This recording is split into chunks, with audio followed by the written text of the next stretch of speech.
Hello, welcome to kitchen magic by Jolly. വീശി അടിക്കാതെ വീട്ടിൽ തന്നെ ഈസിയായി നൂൽ പൊറോട്ട എങ്ങനെ ഉണ്ടാക്കാമെന്ന് നമുക്ക് നോക്കാം. വീട്ടിലുള്ള കുറച്ച് ചേരുവകൾ മാത്രം ഉപയോഗിച്ച് എല്ലാവർക്കും വളരെ എളുപ്പത്തിൽ തയ്യാറാക്കാം. അപ്പോൾ നമുക്ക് നൂൽ പൊറോട്ട ഉണ്ടാക്കിയാലോ? ഒരു ബൗളിൽ ഒരു മുട്ട, ഒരു സ്പൂൺ പഞ്ചസാര, ആവശ്യത്തിന് ഉപ്പും ചേർത്ത് നന്നായി മിക്സ് ചെയ്യാം. അതിലേക്ക് 2 കപ്പ് മൈദ ചേർക്കാം. കുറച്ചായി വെള്ളം ചേർത്ത് നമുക്ക് മാവ് കുഴച്ചെടുക്കാം.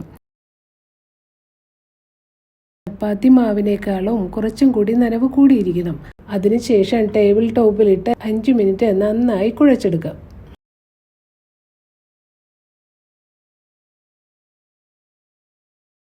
അതിനുശേഷം ഒരു ബൗളിൽ നമുക്ക് എണ്ണ പുരട്ടി കൊടുക്കാം. മാവിൻ്റെ മുകളിലും എണ്ണ പുരട്ടിയതിന് ശേഷം നമുക്ക് 2 മണിക്കൂർ റെസ്റ്റ് ചെയ്യാൻ വെക്കാം. ഇനി നമുക്ക് റെസ്റ്റ് ചെയ്ത മാവ് എടുത്ത് ചെറിയ ഉരുളകളാക്കാം.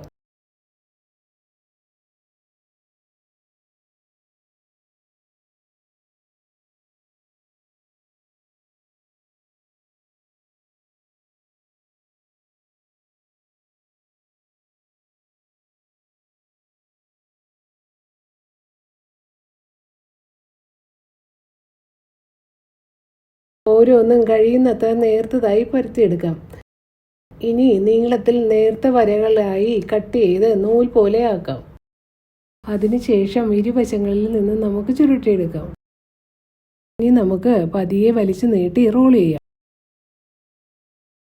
10 മിനിറ്റ് റെസ്റ്റ് ചെയ്യാൻ വെച്ചതിന് ശേഷം കൈകൊണ്ട് മെല്ലെ പരത്തി ചൂട് തവയിൽ ഇരുവശവും ഗോൾഡൻ ബ്രൗൺ നിറമാകുന്നത് വരെ ചുട്ടെടുക്കാം. അവസാനം 3 പൊറോട്ട ചേർത്തടിച്ചാൽ നല്ല ലെയറുള്ള നൂൽ പൊറോട്ട റെഡി. ഇതിനൊപ്പം ഞാൻ ചെട്ടിനാടൻ ചിക്കൻ കറിയാണ് സെർവ് ചെയ്യുന്നത്.